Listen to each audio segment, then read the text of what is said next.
تاریخ میں کچھ کہانیاں ایسی ہوتی ہیں جو وقت کے ساتھ دھندلی نہیں پڑتیں بلکہ اور روشن ہو جاتی ہیں۔ آج ہم ایک ایسی ہی شخصیت کی بات کریں گے جن کی بہادری، جرت اور قربانی کی داستان آج بھی ہمارے دلوں میں زندہ ہے۔ یہ کہانی ہے حضرت حمزہ بن عبد المطلب کی، جنہیں خدا کا شیر کہا جاتا ہے۔ ذرا تصور کریں، بھرے مجمع میں کہے گئے یہ الفاظ، یہ ایک ایسا اعلان تھا جس نے سب کچھ بدل دیا۔ آخر یہ جملہ کس نے کہا اور کن حالات میں؟ آئیے اس کہانی کو وہیں سے شروع کرتے ہیں جہاں اس تاریخی لمحے نے جنم لیا۔ اسلام قبول کرنے سے پہلے حضرت حمزہ کون تھے، یہ سمجھنا بہت ضروری ہے۔ وہ مکہ کے معاشرے میں کوئی عام آدمی نہیں تھے، وہ قریش کے سرداروں میں سے تھے، ایک ایسی شخصیت جن کا نام ہی عزت اور خوف کی علامت تھا۔ تو آئیے ذرا تفصیل سے جانتے ہیں کہ حضرت حمزہ کون تھے۔ وہ 570 عیسوی میں مکہ میں پیدا ہوئے۔ وہ نبی اکرم صلی اللہ علیہ وسلم کے چچا تھے، لیکن ان کا رشتہ اس سے بھی کہیں زیادہ گہرا تھا۔ وہ آپ صلی اللہ علیہ وسلم کے رضائی بھائی بھی تھے، یعنی دونوں نے ایک ہی دایا کا دودھ پیا تھا۔ اس زمانے میں یہ ایک بہت مضبوط رشتہ سمجھا جاتا تھا۔ اس کے علاوہ وہ اپنے وقت کے بہترین شکاریوں میں سے ایک تھے، اور ان کی جنگی مہارت کا تو یہ عالم تھا کہ قریش کا کوئی بھی دشمن ان کا سامنا کرنے سے ڈرتا تھا۔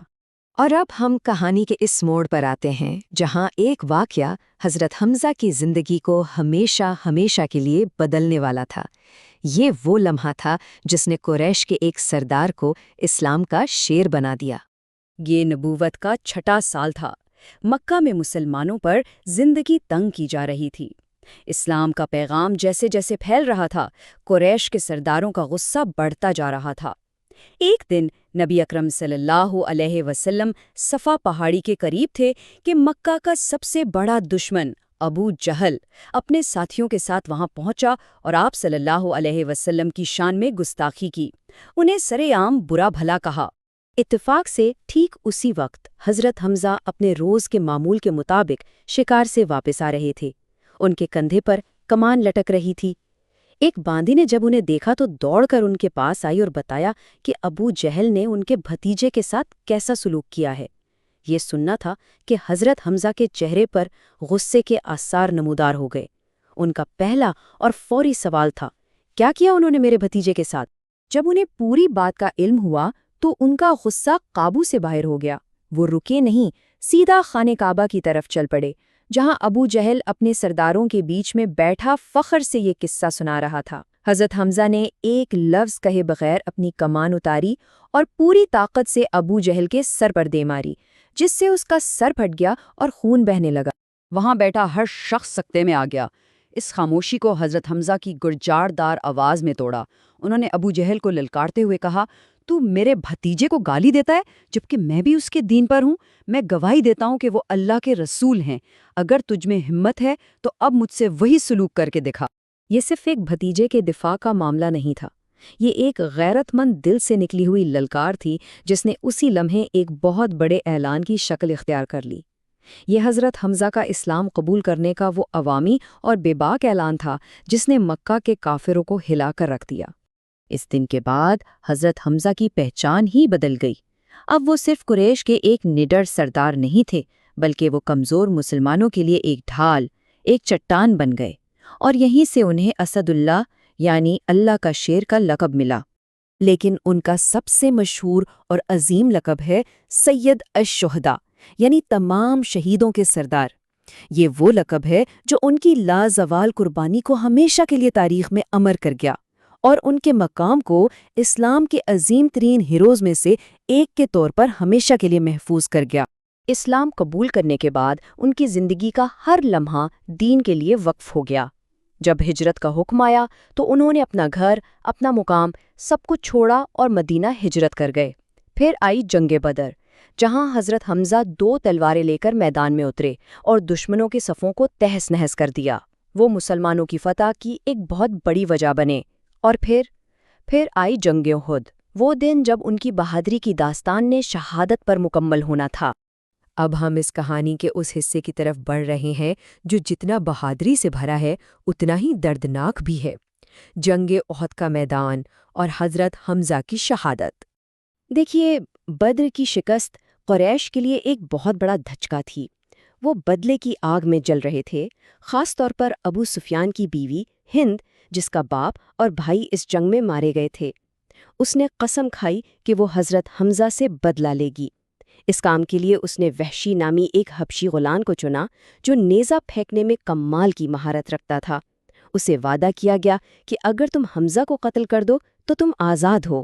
عہد کا میدان سجا ہوا تھا، حضرت حمزہ شیر کی طرح لڑ رہے تھے اور کافروں کو کاٹتے ہوئے آگے بڑھ رہے تھے، لیکن وحشی وہ جنگ نہیں لڑ رہا تھا، اس کا مقصد صرف ایک تھا، حضرت حمزہ۔ وہ ایک چٹان کی اوٹ میں چھپ کر بس صحیح موقع کا انتظار کر رہا تھا۔ جیسے ہی حضرت حمزہ لڑتے لڑتے وحشی کی زد میں آئیں، اس نے اپنا نیزہ پوری قوت سے پھینکا۔ وہ نیزہ سیدھا حضرت حمزہ کے جسم میں جا لگا، اور اسلام کا یہ عظیم شیر، اللہ کا شیر، 59 سال کی عمر میں شہادت کے عظیم مرتبے پر فائز ہو گیا۔ جنگ کے بعد کا منظر بہت تکلیف دہ تھا۔ جب ان کی بہن حضرت صفیہ اپنے بھائی کی لاش کے پاس پہنچی تو اس شدید غم کے عالم میں بھی ان کے منہ سے جو الفاظ نکلے وہ ان کے ایمان کی مضبوطی کو ظاہر کرتے ہیں۔ انہوں نے کہا، یہ سب کچھ اللہ کی راہ میں ہوا ہے، ہم اس پر صبر کریں گے اور اللہ سے ہی اس کا اجر چاہیں گے۔ لیکن یہ کہانی یہاں ختم نہیں ہوتی۔ اس کا سب سے حیران انگیز باب تو اب شروع ہوتا ہے۔ یہ باب ہے حضرت حمزہ کے قاتل وحشی کی توبہ کا۔ دیکھیے کہ تقدیر کیسے دو انسانوں کو جوڑتی ہے۔ ایک طرف حضرت حمزہ تھے جنہوں نے ہیرو کی زندگی گزاری اور شہیدوں کے سردار بنے، دوسری طرف وحشی تھا جو آزادی کے لالچ میں قاتل بنا اور پھر سالوں تک اپنے گناہ کے بوجھ تلے خوف میں زندگی گزارتا رہا۔ جب مکہ فتح ہوا تو وحشی اپنی جان بچانے کے لیے طائف بھاگ گیا۔ اسے یقین تھا کہ اسے کبھی معاف نہیں کیا جائے گا، لیکن رحمت للعالمین صلی اللہ علیہ وسلم نے اسے پیغام بھیجے جن میں قرآن کی وہ آیات تھیں جو بتاتی ہیں کہ اللہ کی رحمت بہت وسیع ہے اور وہ ہر گناہ معاف کر سکتا ہے۔ اسے توبہ کی دعوت دی گئی۔ اللہ کے رحمت کا پیغام سن کر وحشی ہمت کر کے مدینہ آیا اور اسلام قبول کر لیا۔ نبی اکرم صلی اللہ علیہ وآلہ وسلم نے اس کی توبہ قبول فرمائی، لیکن ایک انسان ہونے کے ناطے اپنے محبوب چچا کا غم بہت گہرا تھا۔ آپ صلی اللہ علیہ وآلہ وسلم نے وحشی سے کہا، تمہاری توبہ قبول ہے، لیکن میرے سامنے نہ آیا کرو کیونکہ تمہیں دیکھ کر مجھے اپنے چچا حمزہ کی یاد آتی ہے۔ وحشی نے اپنی باقی زندگی اسی احساس جرم کے ساتھ گزاری۔ وہ اپنے گناہ کا کفارہ ادا کرنا چاہتا تھا۔ آخرکار اسے یہ موقع جنگی یمامہ میں ملا، جہاں مسلمانوں کا مقابلہ جھوٹے نبی مسلمہ کذاب سے تھا۔ وحشی نے وہی نیزہ اٹھایا جس سے اس نے حضرت حمزہ کو شہید کیا تھا، اور اسی نیزے سے اس نے مسلمہ کا خاتمہ کر دیا۔ اس کے بعد اس نے وہ تاریخی جملہ کہا، میں نے اسی نیزے سے بہترین انسان کو قتل کیا تھا اور آج اسی سے بدترین انسان کو مار ڈالا۔ تو یہ کہانی صرف ایک ہیرو کی شہادت کی نہیں ہے، بلکہ یہ معافی اور کفارے کی بھی ہے۔ یہ ہمیں سوچنے پر مجبور کرتی ہے کہ کیسے ایک عظیم قربانی ایک پوری تحریک کو طاقت دیتی ہے، اور ساتھ ہی رحمت اور توبہ کا دروازہ بڑے سے بڑے گناہگار کے لیے بھی کبھی بند نہیں ہوتا۔ یہ اسباق ہیں جو حضرت حمزہ کی داستان کو ہمیشہ زندہ رکھیں گے۔